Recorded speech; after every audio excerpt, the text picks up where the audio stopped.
last 10 years. So today we're going to be diving into women's hormones, perimenopause, menopause, what's happening in the body and why is it happening, and then of course what you can do about it. Awesome. Well, so to start, what is the medical definition of menopause and perimenopause?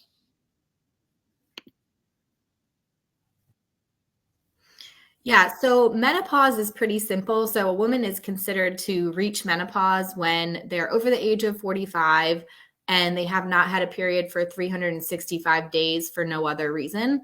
Now, perimenopause is a little bit more nuanced.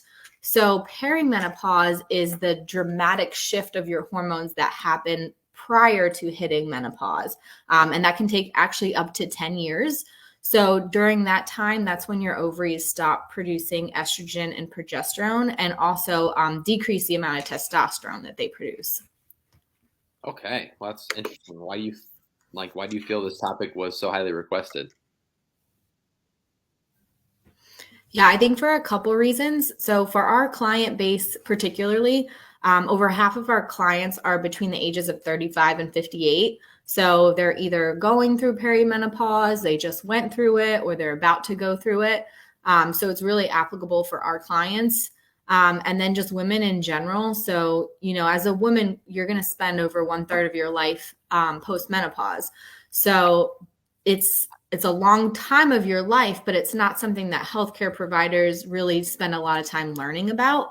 So there's a lack of awareness from a healthcare point of view, and there's still a stigma around menopause and perimenopause. So it's not something that's really even been talked about like in the health coaching space until recently. And then finally, there's a lack of uniformity of symptoms, and there's not like a good way to screen or test for perimenopause. So a lot of times we have clients that are having, issues not feeling like themselves, but they don't know what's going on. They're just kind of like struggling through it and not getting any answers.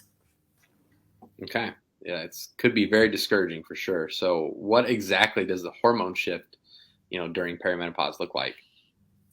Yeah, so if you're watching this, there's a graph that we're going to put up. So on that graph, it shows the hormones in a woman's body from the ages of 25 to 75. And then what I did is I put a red box around the ages of like 35 to 52. And this is what menopause specialists refer to as the zone of hormonal chaos.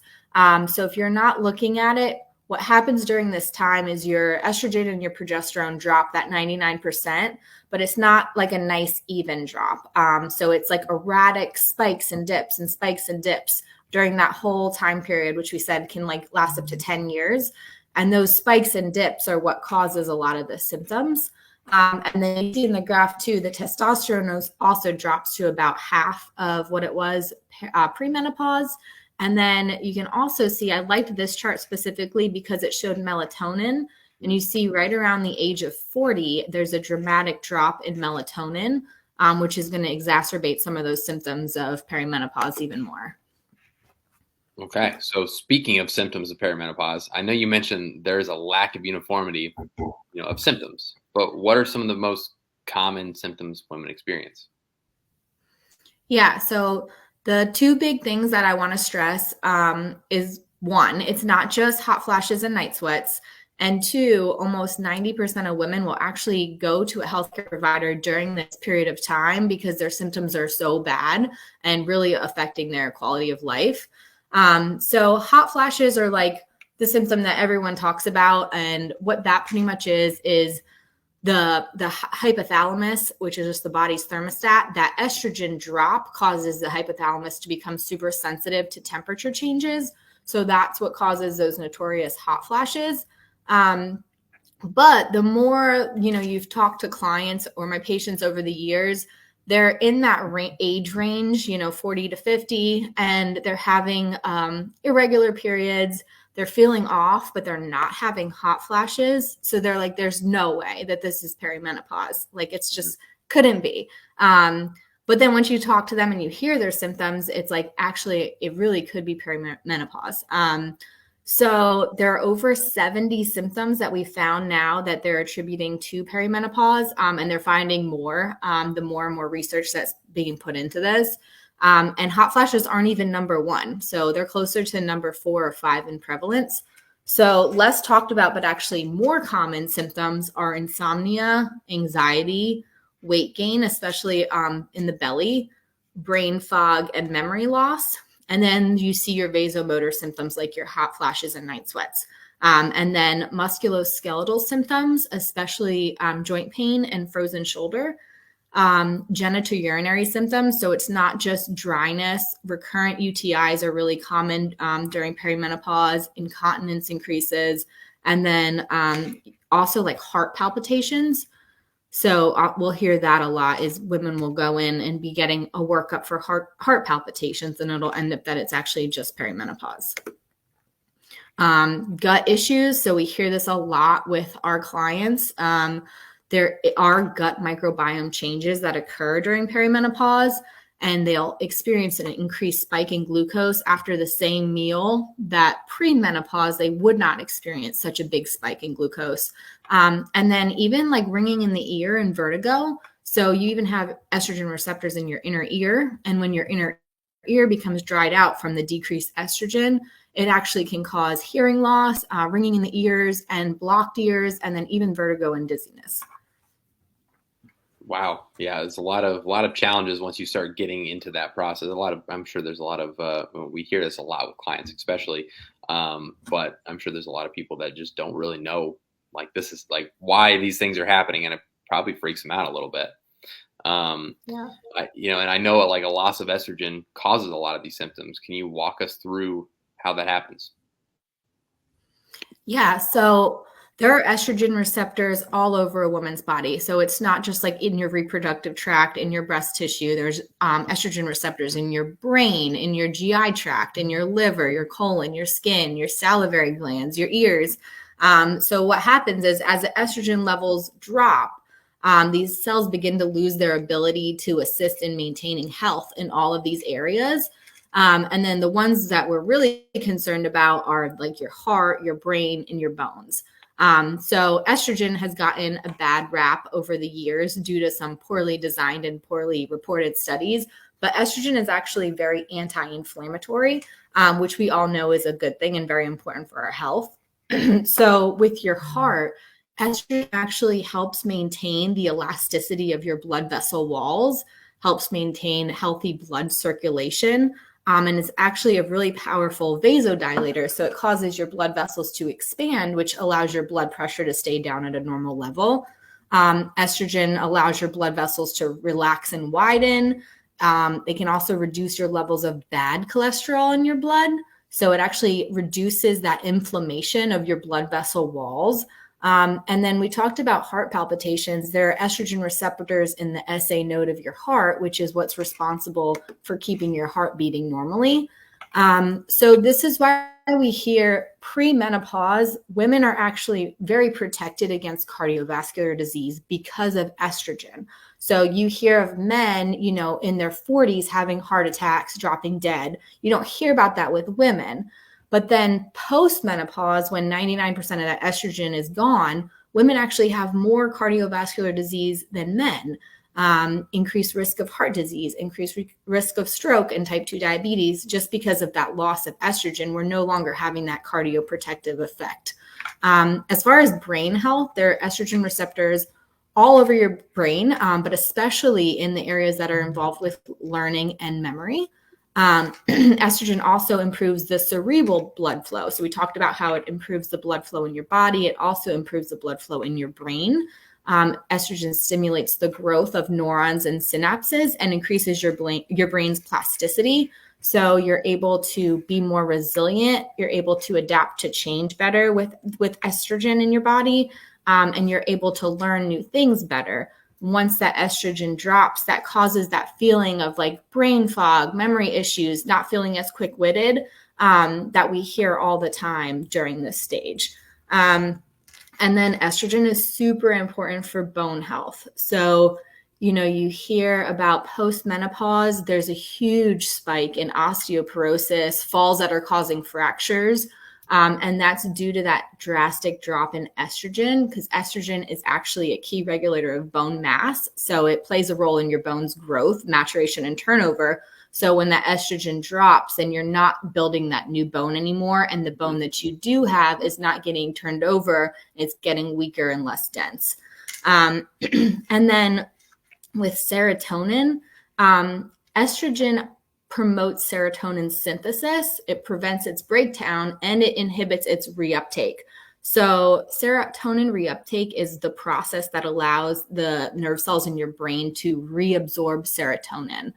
Optimal levels of estrogen block this reuptake process, which then allows more serotonin to circulate through your brain, which is that happy hormone, allows you to feel happy, regulated, not mood swings or anything like that. This also helps regulate your appetite, your digestion, your sleep. So other things that we see issues with during perimenopause. And it's really crazy when you think about it, our nurses are recognizing like the selective serotonin reuptake inhibitors. That's literally how estrogen works naturally in a woman's brain. So like Prozac, Lexapro, Zoloft, those are the drugs that we give to do this thing that estrogen naturally does. And once you understand that, it makes so much sense of why you're having that low mood as your estrogen is dropping. And if you think about it too, like this is what happens postpartum. So postpartum, a woman has a giant drop in estrogen very quickly. And they're having, postpartum anxiety, postpartum depression, the brain fog, all the things that you're having in perimenopause as well. So it's once you know it, it just makes a lot more sense. And I think it's very important to be talked about because women feel crazy when they're going through this. They're like, why am I feeling this way? I'm crying for no reason. I just can't remember things. And it's like, no, you're not crazy. And it's really important to know, like, this is science and there's a scientific reason that you're feeling this way. Yeah. That's, a lot of women go through that. I would say probably majority of them do, right? Really going through the postpartum, depression, anxiety, things like that, forgetting things. Can be scary for sure, but to know that there's a scientific thing behind it is, I'm sure, a little bit more encouraging. But with that being said, like I know progesterone and testosterone drop during perimenopause too. Like, what symptoms can this cause? Yeah, so progesterone is really big with anxiety. So it's actually like a natural anxiolytic, so like anti-anxiety. It buffers your cortisol levels. So that drop in progesterone during perimenopause really contributes to the insomnia and the anxiety that we see in most women during this time. The drop in progesterone also can make the vasomotor symptoms worse, so the hot flashes and the night sweats. Progesterone, as it decreases, it also decreases your collagen production, so decreased skin health and elasticity. And then the drop in both progesterone and testosterone are largely responsible for that drop in energy, mood, and sex drive, and also greatly contribute to the loss of muscle mass and the loss of bone mass that we see postmenopause. Okay. Well, I also hear a lot about weight gain during menopause. Can we go deeper than that and dive into like why women experience such a change in body composition through perimenopause? Yeah, so it's twofold. So once a woman turns 30, she begins to lose about 5% of her muscle mass each decade. So there's no change in her diet or exercise. It's just naturally happening. And we call this sarcopenia, that loss of muscle mass. And then at the same time, as a woman is going through perimenopause, there's a drastic increase in visceral fat. And visceral fat is that fat around our middle section, and it's actually inside around our abdominal organs. So the same exact woman, premenopausal, healthy woman, would have about 8% of that visceral fat. And then postmenopause, no change in diet or exercise, that same exact woman will have about 24% visceral fat. This is just due to inflammation and those hormonal changes, that drop of estrogen, nothing to do with caloric intake or caloric expenditure. So this is like the meno belly that we hear, and just like the feeling of all of a sudden I had a waist and now I don't have a waist. I have so much belly fat. I don't know where this came from. But not only is it like cosmetically we hate it as women, but it's actually really dangerous. So visceral fat's actually metabolically active. It really increases our insulin resistance. And that increased level of visceral fat actually puts women at a higher risk for 7 out of 10 of the main causes of death in women. So cardiovascular disease, stroke, type 2 diabetes. The more visceral fat that you have, the more likely you are to get those disease states. So at the same time, you're having a decrease in muscle, increase in fat without any change to diet or exercise. So all of a sudden, nothing's different. You're not doing anything different, but your body composition is changing and in the exact opposite way that you want it to. Interesting. At RNBT, we coach on how important it is for women specifically to increase muscle mass. Everything you've been talking about really demonstrates it's even more important to do so throughout perimenopause and menopause. Are there other lifestyle modifications that have been shown to help as well? Yeah, and that's the good news. So the pillars that we focus on at RMBT are the pillars that you need to be focusing on during this period of your life anyway. So, sleep, movement, stress reduction, nutrition, sunlight, etc. So as far as strength training, we definitely want our clients doing strength training at least twice a week, preferably 3 times a week. And we want to make sure it's in a progressive overload fashion. So simply like they're getting stronger and stronger over time. So adding reps, adding weights, adding time under tension, whatever it is, they're progressively challenging their body to continue to build muscle and bone. So bone and muscle is what's going to protect us against those falls and fractures. So like at RNBT, we really try to coach. It's not about getting skinny. You're supposed to be working out to get strong, build your bones, build your muscles, protect yourself against falls and fractures. Managing stress is also super important during perimenopause because, as I mentioned, that decrease in progesterone just makes you feel less resilient to cortisol. So with stress, we talk about like having a wind down routine, prioritizing rest and recovery, focusing on sleep hygiene, learning relaxation techniques. Our clients are mostly women and mostly nurses. So they're so used to putting everyone's needs before their own that we really focus on like, hey, this is a time to make yourself a priority and your health a priority. And then community. So community is super important for stress management. Just having other people that you can talk to that are going through the same things that you're going through in the similar profession as you are. So our clients really get that through the Facebook page and then through the groups. And then nutrition. So nutrition is super important. I had talked about glucose spikes earlier. So it's essential to increase our protein consumption to limit those glucose spikes, and then also improves your satiety and then builds muscle. And then besides protein, fiber is the other thing that's super important for women during and after perimenopause, because fiber actually decreases the insulin levels by slowing the rate of the absorption of sugars into our bloodstream. So it acts like a sponge in our arteries to decrease the plaques that build up in our arteries, and that's what causes, strokes. So fiber is also the food for our gut microbiome. So that's what keeps our gut microbiome fed and healthy. So you'll notice like when you start eating more fiber, your gut issues improve a lot. So we tell our clients to shoot for at least 25 grams of fiber if they're women, which is about double what a normal American woman consumes. And then finally, we talk about limiting your added sugars, just because added sugars add to that inflammation and those glucose spikes. So we're not talking about fruit when we're talking about sugars. Fruit's great. Fruit has fiber and minerals.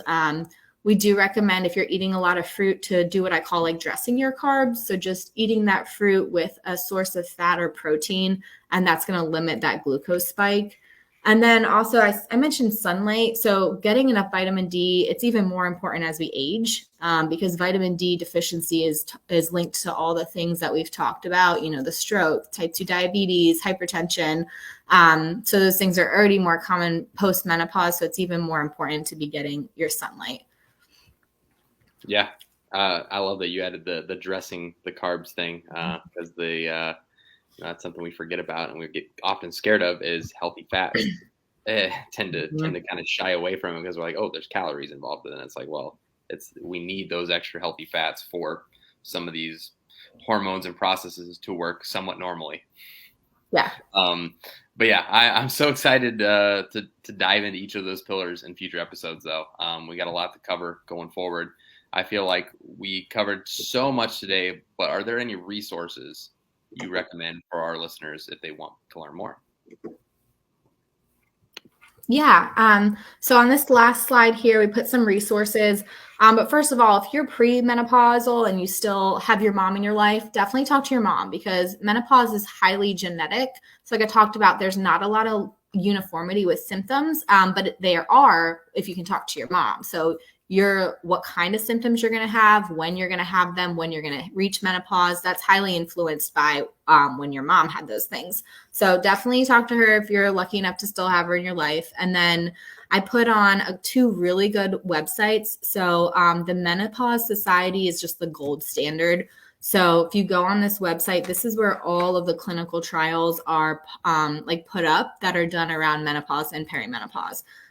There's also the Pause Life. So that's a really good website. Both of those websites have the option that you can search and find menopause certified healthcare practitioners in your area. So you can just like search by your zip code and it'll show you like who you can go to. So if you are going through this time period and you're like, I need to see somebody, this is like a good way to make sure you're actually seeing a healthcare practitioner that has been trained. And then I put on some really good books. So the new Menopause, that's actually by Mary Claire Haver, which is who did the Pause Life website. A couple other really good books. And then, we all love Instagram. It's so easy to follow. So some really good people to follow. Most of these people are just Medicare providers. So they're constantly promoting, the newest trials, the newest findings. So I love following these people just to continue to see, what's coming out and, what we can do better for our clients as health coaches. Awesome. Thank you for sharing. Thank you for everyone for listening. Please drop any questions that you have and, join our, free Facebook group. If you enjoyed this podcast, we'll be coming out with more going forward. One last thing.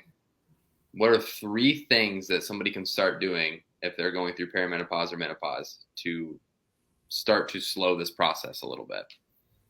Yeah, I'd say number 1, prioritize muscle building. So the strength training and the protein, those are going to be huge. Number 2, I would say really focus on your stress management.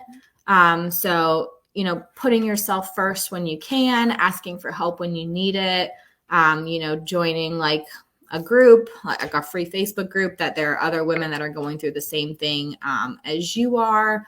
And 3, just know that you're not crazy and that there's science behind why you're feeling how you're feeling. So, you're not crazy. This happens. And, there are things that you can do to make the change a lot easier on yourself. Awesome. Well, thank you, Coach Danielle. It was great information today. I know there's going to be a lot of happy people to listen to this and apply this to what they currently got going on in their life. So appreciate you being here and sharing with everybody. And here's to more podcasts in the future. Yeah, thank you so much, guys. See you.